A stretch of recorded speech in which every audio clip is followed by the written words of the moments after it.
खबर वाराणसी से आ रही है, जहां काशी हिंदू विश्वविद्यालय बीएचयू की पत्रकारिता एवं जनसंचार विभाग के सभागार में बुधवार 5 अगस्त 2026 को युवाओं में शराब के दुष्प्रभावों की रोकथाम, सजगता और संरक्षण विषय पर एक जागरूकता कार्यशाला का आयोजन किया गया। कार्यक्रम का उद्देश्य युवाओं को नशे के दुष्प्रभावों के प्रति जागरूक करना, स्वस्थ जीवन शैली अपनाने के लिए प्रेरित करना तथा समाज में नशा मुक्त वातावरण के निर्माण के लिए सकारात्मक सोच विकसित करना था। यह कार्यशाला कंज्यूमर वॉइस, कंज्यूमर गिल्ड तथा पत्रकारिता एवं जनसंचार विभाग काशी हिंदू विश्वविद्यालय के संयुक्त तत्वाधान में आयोजित की गई। कार्यक्रम में शिक्षकों, विशेषज्ञों, शोधार्थियों एवं बड़ी संख्या में विद्यार्थियों ने सहभागिता कर विषय पर गंभीर चर्चा की। कार्यक्रम को संबोधित करते हुए आचार्य बाला लखनदार ने कहा कि शराब केवल व्यक्ति के स्वास्थ्य को ही नहीं बल्कि उसके परिवार, सामाजिक जीवन और भविष्य को भी गहराई से प्रभावित करती है। उन्होंने कहा कि आज के युवाओं को क्षणिक आकर्षण और गलत संगति से बचते हुए अपने जीवन के लक्ष्य पर ध्यान केंद्रित करना चाहिए। नशे की आदत व्यक्ति की सोचने समझने की क्षमता को कमजोर करती है और कई सामाजिक एवं आर्थिक समस्याओं को जन्म देती है। उन्होंने युवाओं से नशा मुक्त समाज के निर्माण में सक्रिय भूमिका निभाने का आह्वान किया। वाराणसी से धनेश्वर साहनी की रिपोर्ट।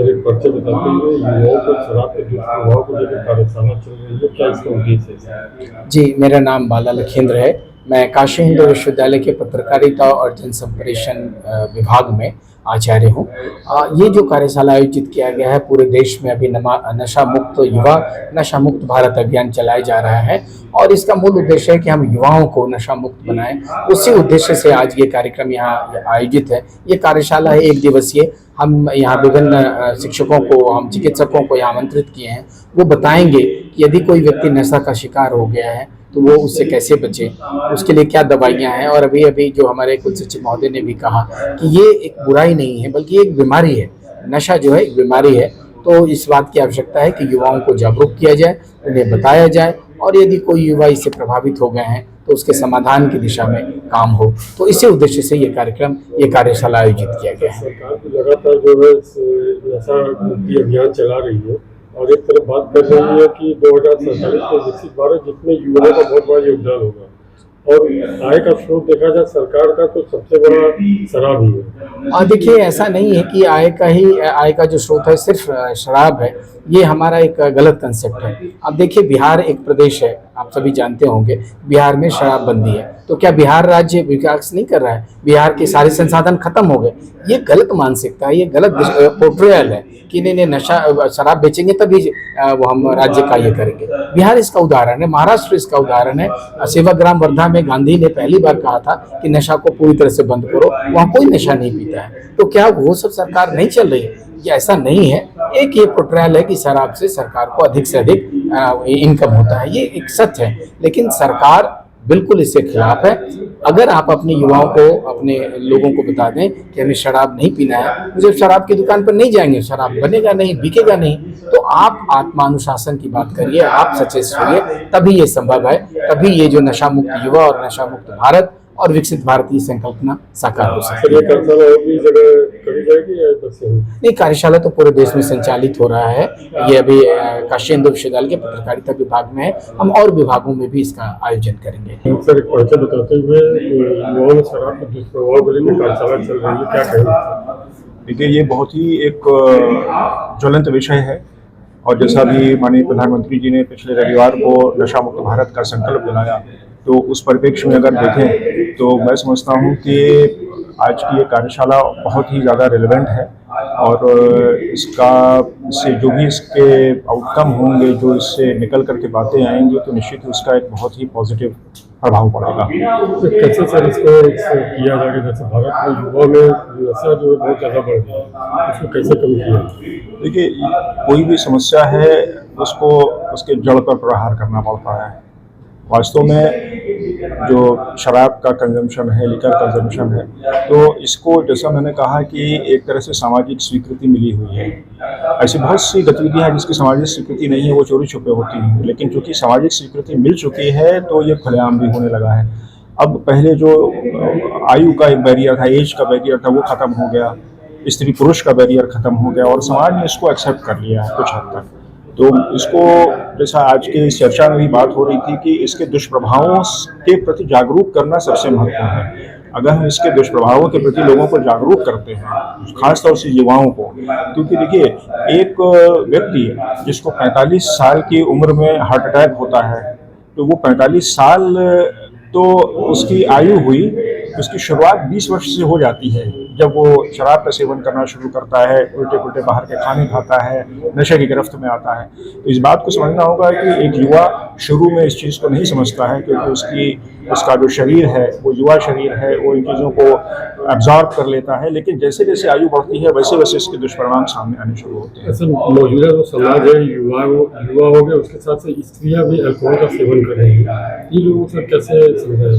देखिए, मैंने कहा ना कि जब हम किसी भी विषय पर सामाजिक स्वीकृति दे देते हैं और हम मान लेते हैं कि इसमें कोई भी ऐसी बात नहीं है जिसके लिए कि उसका विरोध हो, तो धीरे धीरे करके वो प्रचारित प्रसारित होने लगती है। और ऐसा नहीं है कि ये सिर्फ बाहर होता है, ये घरों से होता है, घरों के चारदीवारी के अंदर से होता है, इसकी शुरुआत होती है और धीरे धीरे करके फिर ये बाहर होता है। और जैसा आज के इस संगोष्ठी में भी ये बात सामने आई कि ये कुछ बच्चों के अंदर की अपनी जिज्ञासा, कुछ उनके ऊपर पड़ने वाला पीयर प्रेशर, तो यही सब कारण होते हैं कि धीरे धीरे करके बच्चे इसकी तरफ जाते हैं। और निश्चित रूप से जो आज सोशल मीडिया, OTT और उस पर चलने वाले तमाम सीरियल और फिल्में हैं, जो कहीं ना कहीं प्रभावित करते हैं, क्योंकि उसमें ये सब चीज़ें बहुत ही खुलेआम दिखाई जाती हैं। सरकार एक तरफ तो इसके लिए रोकथाम की पूरी सब जगह कार्यशाला चला रही है। अगर कोरोना काल की बात की जाए तो सबसे पहले शराब की दुकान खोली है, इसको आप किस नजर से देखते हैं? देखिए, जो आज भी बात हुई कि सरकार के सामने एक